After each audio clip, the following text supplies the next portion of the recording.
나눔의 집 내부 고발 직원들과 법인 관계자가 사실상 처음 만난 자리에서 내부 고발 직원들이 근로상 특혜를 요구한 자료가 공개됐습니다. 공익신고 목적에 대한 의문이 또다시 일고 있습니다. 한국불교 사찰음식의 전통을 계승하고 발전시키기 위한 경연대회가 펼쳐졌습니다. 학인스님부에서는 송광사 승가대학의 송담팀이, 일반부에서는 도란두란팀이 대상의 영예를 안았습니다. BTN 불교TV가 불교라디오 울림의 DJ들을 한자리에 모아 TV와 라디오로 동시 생방송을 진행했습니다. 운성 스님은 애청자의 숨결이 느껴져 울림이 진짜 선방이자 법당이라고 말했습니다. 경주 골굴사를 찾아 팽달이라는 법명을 받은 팽수의 선무도 수련기 두 번째 이야기가 공개됐습니다. 팽수는 장지르기와 봉술 등 선무도의 기술을 배우며 쉼없는 예능 감각을 뽐냈습니다. 조계종 전국 비구니회가 혜성 스님과 수어로 부처님의 가르침을 전하는 강좌를 열었습니다. 교육생들은 말하지 못하고 듣지 못하는 이들에게 천수천안의 관세음 보살이 되길 서원했습니다.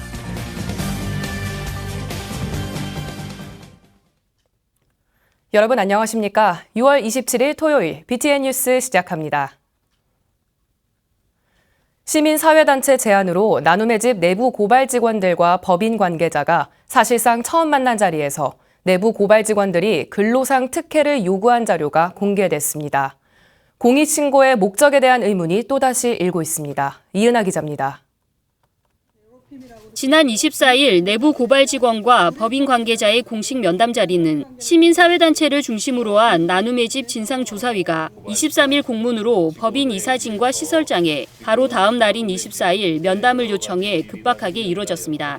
이 자리에서 내부 고발 직원들이 공익 제보를 하기 전에 자신들의 직급과 호봉 상향, 조직 체계 변경을 협상 테이블에 먼저 제시한 문서가 공개됐습니다. 직원 및 호봉 체계를 생활지도원 선임, 몇 호봉, 몇 호봉으로 호봉을 올린다고 하고 여기 계신 분들, 이 고발 직원분들의 상당 부분을 팀장으로 이렇게 이런 식으로 업무 분장을 할 것을 요구하고 있습니다. 사실 이거는 공익신고자 보호법에서 공익신고에 해당하지 않는 사유로 근로상의 특혜를 주는 것으로 보여질 우려가 있거든요.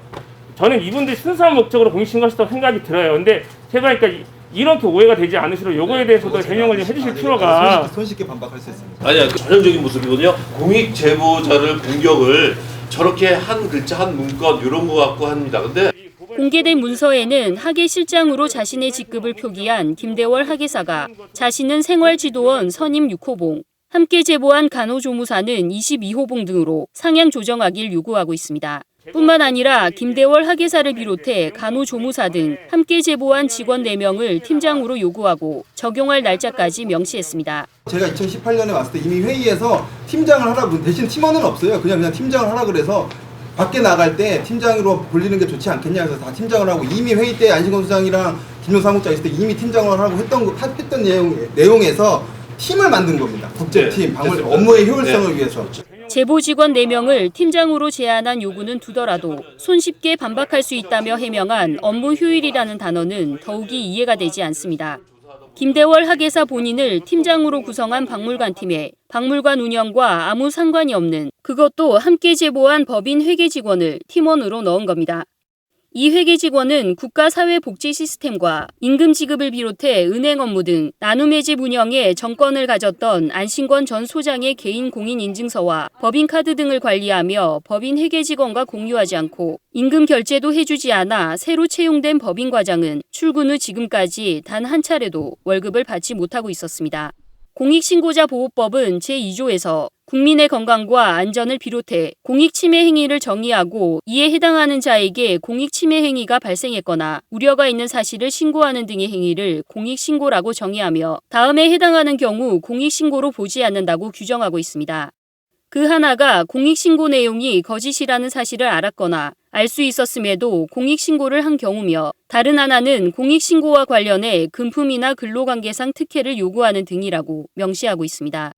정신보건법, 성소수자 등 사회소수의 인권과 공익변론을 맡아온 변호사에게 해당 문건에 대해 법적 의견을 물었습니다. 이분들의 요구사항을 보면 몇 군데 있어서 그 근로관계상의 특혜로 보일 만한 여지가 보이는 부분들이 좀 있습니다. 물론 구체적으로 따져봐야겠지만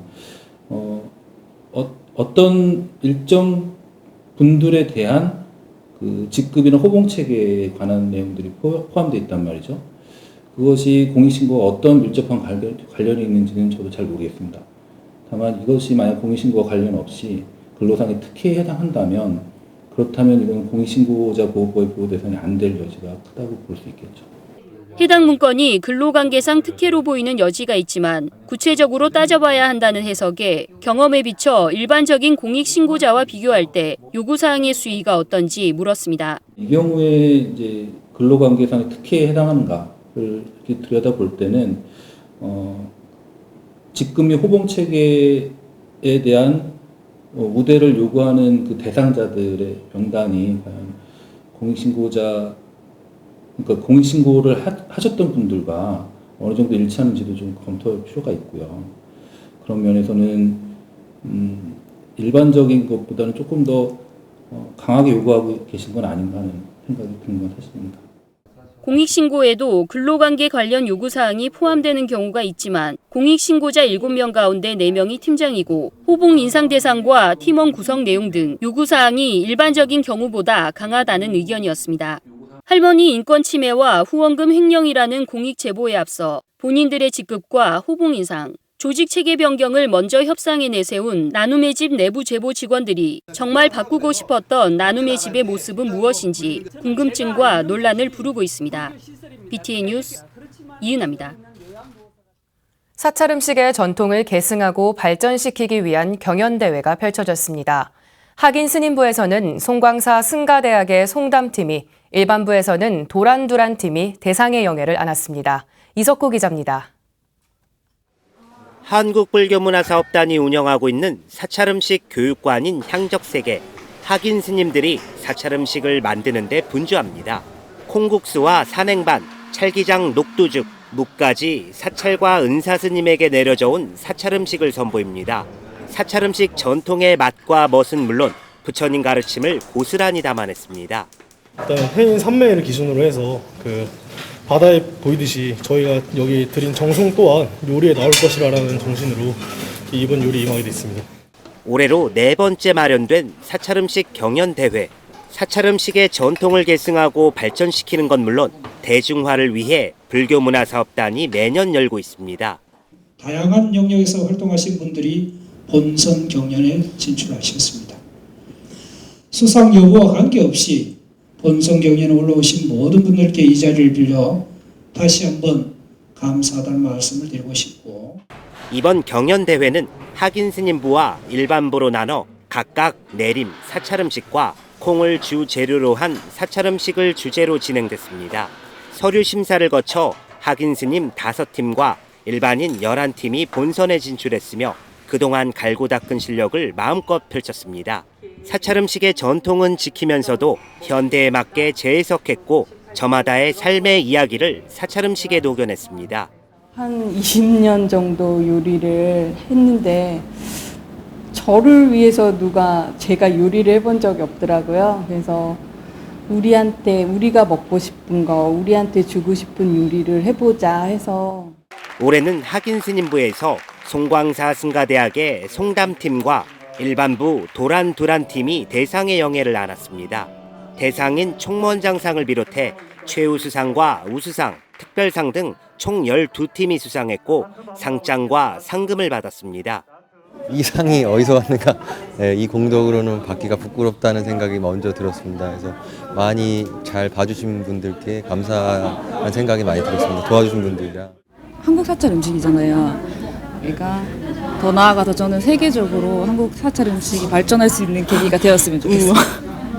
수행자가 깨달음을 얻기 위해 먹는 사찰음식. 불교문화사업단은 사찰음식을 통해 올바른 식문화를 정착시키고 대중화와 세계화를 위한 노력을 지속적으로 펼쳐나갈 예정입니다. BTN 뉴스 이석호입니다. BTN 불교TV가 불교라디오 울림의 인기 DJ들을 한자리에 모아 생방송을 진행했습니다. DJ들은 라디오와 관련한 재밌는 이야기들을 풀어냈습니다. 최준호 기자입니다. 지난 4월부터 봄 개편을 통해 생방송을 확대한 BTN 불교라디오 울림. 포스트 코로나 시대 청취자들과 유튜브, 보이는 라디오 등으로 실시간 소통하며 추억과 공감을 나눴습니다. 개편 후 약 100일, 울림앱과 유튜브에서만 볼 수 있던 라디오 DJ들이 TV를 통해 음악과 이야기로 가득한 무대를 만들었습니다. 울림 라디오를 책임지는 5명의 스님 진행자들과 7명의 제가 진행자들이 어제 오늘은 울림데이 TV 라디오 동시 생방송을 진행했습니다. 스튜디오에 자리한 진행자들은 각자가 진행하는 라디오에 얽힌 인연과 진행 중 생긴 재미있는 에피소드, 기억에 남는 시청자 사연 등을 소개하며 공감했습니다. 많은 고민을 했었는데 막상 이 속으로 들어와서 보니까 때로는 홀로 있는 듯하지만 때로는 함께 있는 것이 그냥 매일매일 매 순간순간 그 애청자분들이 올리신 그 숨결마다 느껴져서 여기가 진짜 선방이고 여기가 법당이구나, 그런 마음으로 지금까지 함께 하고 있습니다. 지금 또 때마침 코로나 때문에 이렇게 절에서 사찰에서 법회를 못 보니까 이 방송을 통해서 법회 본다는 생각으로 지금 임하고 있어서 굉장히 나름대로의 또 자부심도 생기고 뿌듯함도 생겨서 굉장히 즐겁고 행복합니다, 사실. 또한 울림 라디오를 사랑하는 청취자들과의 전화 연결을 하며 직접 대화를 나누기도 했습니다. 특히 가수 진행자들의 라이브 공연을 감상할 수 있는 시간도 마련돼 생방송을 더욱 풍성하게 꾸몄습니다. 너에게 난 해질녘 노을처럼 한편의 아름다운 추억이 되고. 라디오 진행자들은 앞으로도 청취자들의 가장 친한 친구로서 즐거울 때나 힘들 때나 언제든지 함께할 것을 약속하며 청취자들의 사랑에 감사를 전했습니다. BTN 뉴스 최준호입니다. 경주 골굴사를 찾아 팽달이라는 법명을 받은 팽수의 선무도 수련기 2번째 이야기가 공개됐습니다. 팽수는 선무도의 기술을 배우며 예능 감각을 뽐냈는데요. 인기를 끌고 있는 가수비의 깡을 패러디하며 또 다른 즐거움을 선사했습니다. 이동근 기자입니다. 선무도 수련을 위해 경주 골굴사를 방문한 인기 크리에이터 팽수가 비장한 모습으로 다시 등장했습니다. 삭발을 한 채 머리에는 연꽃 장식이 여전하고 스승인 현웅법사 앞에서 합장을 하며 본격적인 테스트가 시작됩니다.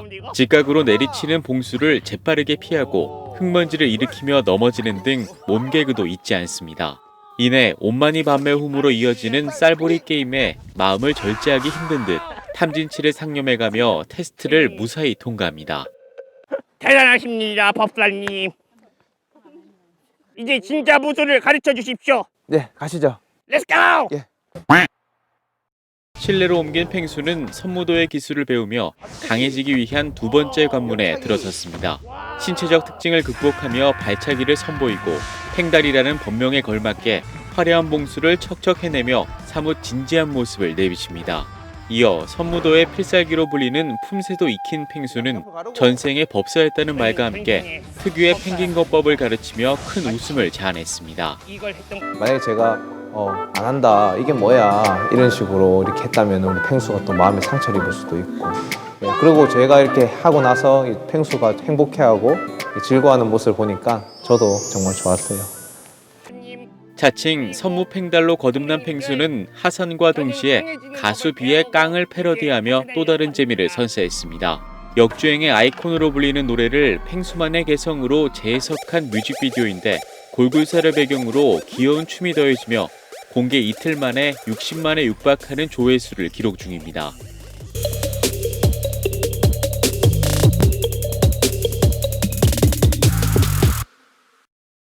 선무도 수련을 통해 불교의 친숙함과 재미를 동시에 잡은 팽수의 골굴사 에피소드는 유튜브 자이언트 팽TV에서 만날 수 있습니다. BTN 뉴스 이동근입니다. 관세음 보살님은 1000개의 눈으로 중생들의 아픔을 보시고 1000개의 손으로 고통을 덜어주시는데요. 조계종 전국 비구니회가 수어로 부처님의 가르침을 전하는 강좌를 열었습니다. 하경목 기자입니다. 부처님의 가르침을 보다 많은 사람들에게 정확하게 그리고 감동과 위로를 전하기 위해 연불학교와 설법 스피치학교를 열었던 전국 비구니회가 말이 아닌 몸짓으로 불법을 전할 수어학교를 시작했습니다. 지난 25일부터 3일 과정으로 일원동 전국 비구니회관에서 열린 혜성 스님과 함께하는 자비의 수어교실에는 10여 명의 스님들이 참가했습니다. 손가락 모양으로 자음과 모음을 조합해 말하는 지화로 반야심경을 말하고 시옷, 이, 심, 경, 경, 여, 이음, 예. 숫자도 세어보고 팔, 부, 10다리는 이렇게 흔들어줘요. 노래도 불러봅니다.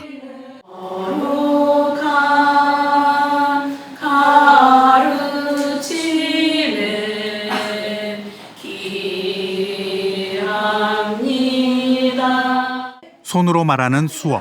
하지만 혜성 스님은 수어는 손뿐 아니라 입모양과 표정도 중요한 전달 수단이 된다고 강조했습니다.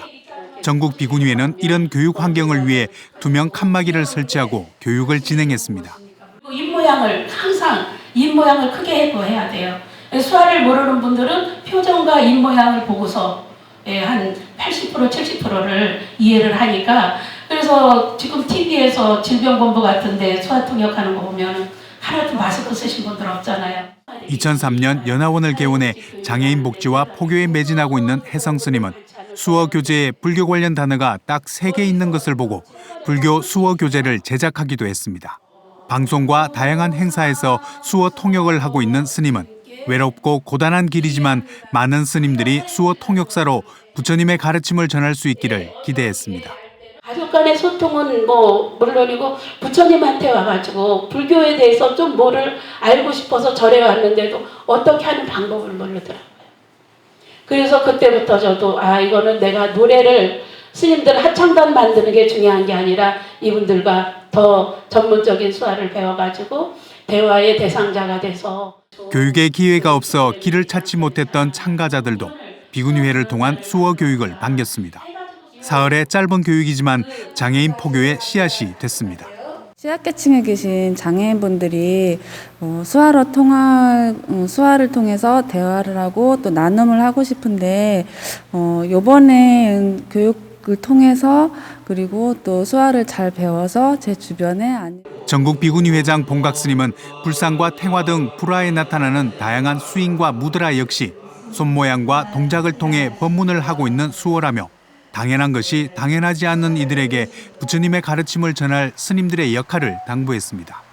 언제는 BTN 또는 BBS에 수화 방송을 해주시면 참 멋있겠다 그런 꿈을 갖습니다. 말하지 못하는 이의 소리를 보고 듣지 못하는 이들에게 부처님의 가르침을 전할 교육생들은 모두가 천수천안의 관세음 보살이길 서원했습니다.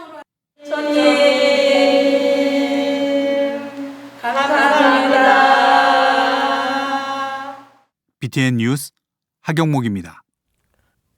한국전쟁 70주년을 맞아 조계종 군종교구와 육군 5군단이 국군 전몰장병과 UN 16개국 참전 영령들을 위한 위령대제를 봉행했습니다. 정준호 기자가 다녀왔습니다.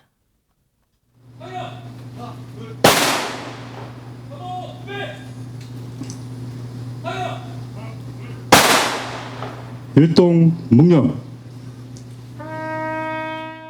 조총소리와 함께 호국 영령들을 위로하는 위령대제가 육군 5군단 호국 금강사에서 봉행됐습니다. 코로나19로 지난해처럼 참전 용사들을 초청하지는 못했지만 호국 영령들을 위로하는 뜻을 이어가기 위해 5군단과 조계종 군종교구, 인근 군승법사들이 함께했습니다.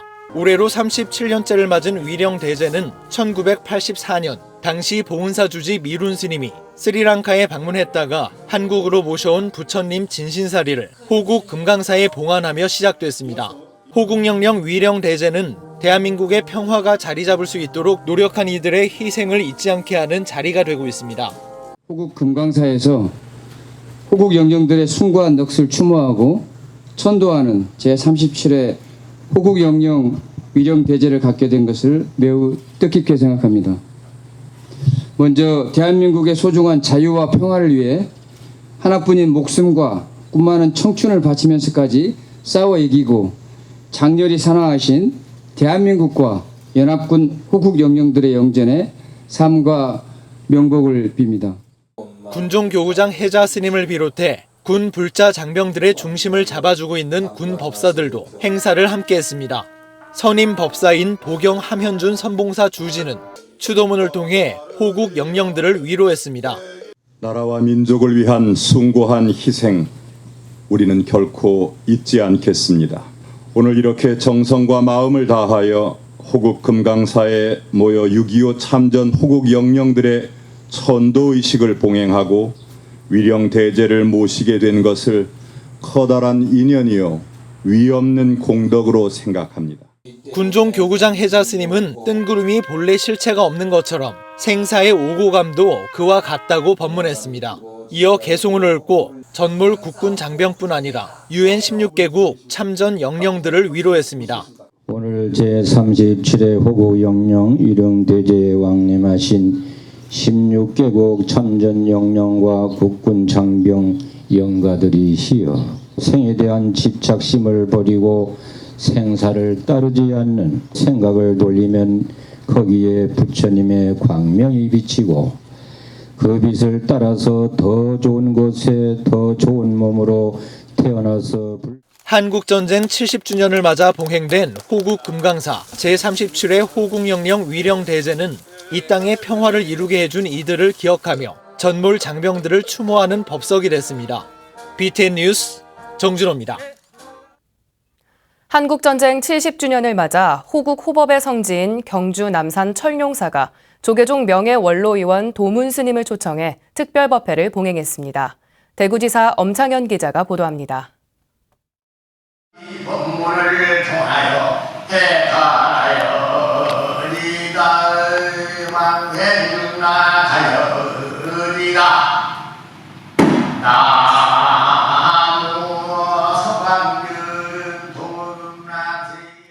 경주 남산에서 제일 높은 봉우리인 고이산 끝자락에 자리한 천룡사지. 천년의 신라 불교 역사를 간직한 채 모진 풍파를 견뎌온 천룡사가 위풍당당하게 자리를 잡고 있습니다. 보물 제1189호인 천룡사지 3층 석탑은 깨어지고 부서진 채 홀로 한 곳을 지키고 있지만 평화로운 모습입니다. 천룡사가 지난 25일 풍년을 기원하는 단오날이자 한국전쟁 70주년을 맞아 조계종 명예원로의원이자 중림정사 조실인 도문스님을 초청해 특별법회를 봉행했습니다. 경주 역사 유적지로 지정돼 차량으로도 가지 못하는 험준한 산길을 따라 오른 신도들은 숨 돌릴 틈 없이 부처님을 칭견하고 법문을 경청했습니다. 구순을 바라보는 도문스님은 불자들에게 불법을 알기 쉽게 전한 용성조사에 유운을 되새겼습니다. 천룡사지는 호국 고향이니까 잘 가꾸어서 갑진년 서기 2024년 음력 5월 8일 용성 진종조사 탄생 160회 날에 민족 대표 1만 여인이 모여서 대한민국 전 국민은 지하 수선 악업을 붙이고 서름을 닫고 불도를 수행을 잘 해나가라. 도문스님은 한 뼘의 땅을 지키고 목숨을 초계같이 버렸던 한국전쟁이 70년이 흘렀지만 사랑하는 가족의 유해조차 찾지 못한 유족들의 아픔을 달래고 희생자들의 극락왕생하기를 기원했습니다. 또한 용성스님이 입적하기 전 유운 13호를 통해 천룡사지를 잘 가꿔 교화도랑의 언덕으로 삼아라라는 당부를 전하며 불법이 전 세계에 널리 퍼지길 발언했습니다. 이 세계 만방 각 국가 통치자들을 부처님 법으로 교화해서 대통치자가 되어서 전 세계 모든 인류가 모두가 함께 이 대한민국을 진리의 종으로 삼겨서 성불리한지도록 하라. 하늘 아래 극락세계이자 호법 호국 성지인 천룡사에서 열린 영가천도법회는 코로나 바이러스 위기 속 불자들에게 희망과 위로를 전했습니다. BTN 뉴스 엄창현입니다. 아름다운 동행 회계감사를 맡고 있는 이상근 회계사가 승려 복지를 위해 써달라며 종단에 기금을 전달했습니다. 이상근 감사는 지난 25일 조계종 총무원장 원행 스님을 예방하고 승려 복지기금 500만 원을 기탁했습니다. 원행 스님은 기금을 전달해준 데에 대해 감사의 마음을 전하고 앞으로도 종단 발전에 힘써줄 것을 당부했습니다. 이상근 감사는 보시행 실천과 승보 공양을 통해 삼보에 귀의하는 마음으로 동참하게 됐다고 화답했습니다. 앞서 보덕학회가 승려 복지회에 승려 복지기금 1,000만 원을 기탁했습니다. 토요일 7시 BTN 뉴스를 마칩니다. 시청해주신 여러분 고맙습니다.